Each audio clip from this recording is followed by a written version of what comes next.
One person died when a boat carrying at least 10 Chinese nationals capsized on the Danube River between Serbia and Croatia as they were trying to cross the border illegally, Serbian police said on Monday.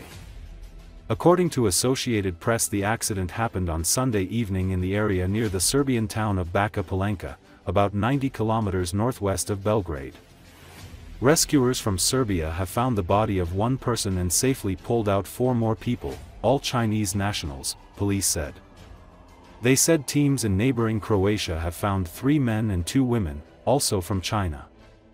Serbia lies on the so-called Balkan land route of migration toward Western Europe.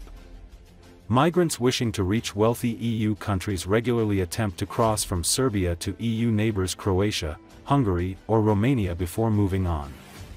China's latest generation of emigrants also have been on the move and showing up in noticeable numbers in various places, including Central and Eastern Europe, where China has invested in infrastructure and other projects in recent years.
Russian servicemen who previously served in rear units and on the border have begun to be sent to assault units because of North Korean soldiers who are now taking their places in the rear. This was reported by the I Want to Live project of the Coordination Headquarters for the Treatment of Prisoners of War.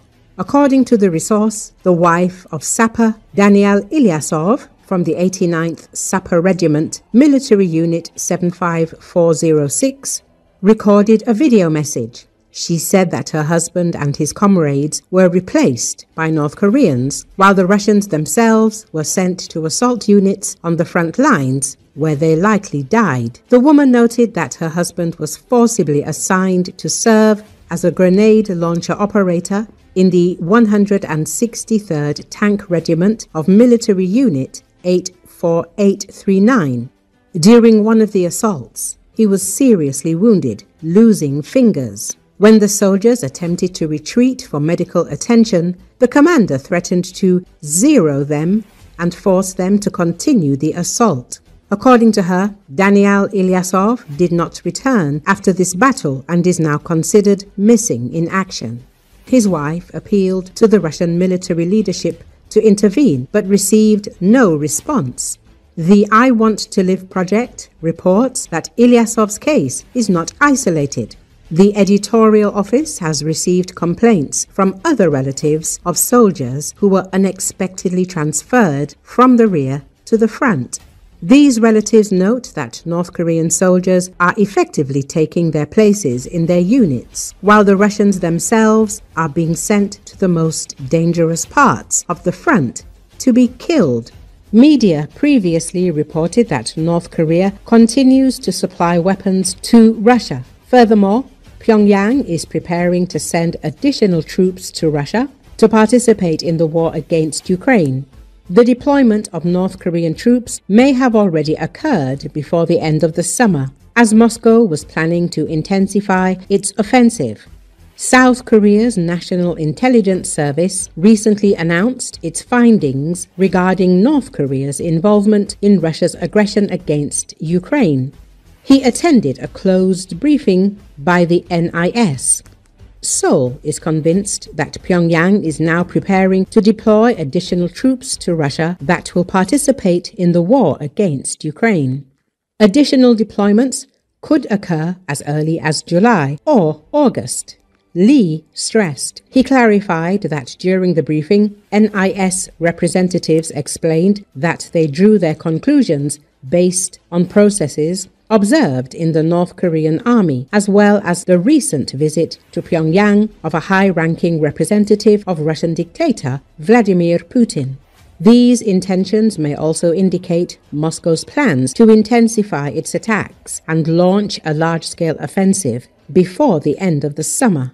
Lee Sung-kwen believes. At the same time, South Korean intelligence stated that North Korea continues to supply Russia with artillery ammunition and missiles. Moscow pays for these supplies with technical consultations on satellite launches and missile guidance systems.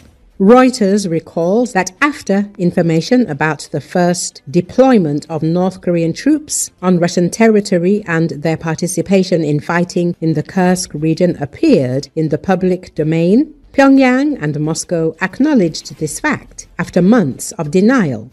Both countries said the cooperation is based on a treaty signed by their leaders last June, which includes a mutual defense pact. The publication adds,